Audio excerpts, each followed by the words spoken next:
Hello, Clash Nations! I'm Angel D. And I am Paul Tao Castro, but you can call me Tao. And we are the Tao's Angels.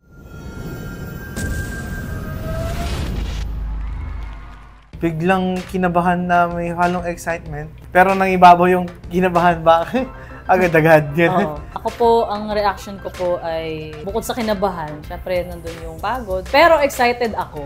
Andun yung excitement. Sense ko na para magiging Paris kontra Paris. And then, syempre, yung narinig ko kasi sa boses niya na magsusok yung boses namin. Though nanonood na ako before ng mga previous season ng The Clash, para sa akin, wala pa akong idea kung ano yung mangyayari nung tinawag ako ni Kuya Tao. Ang alam ko lang, ang isa-isa lang na nasa isip ko ay makakalaban ko siya. Wala talaga akong idea na kami ay pagtiternuhing dalawa.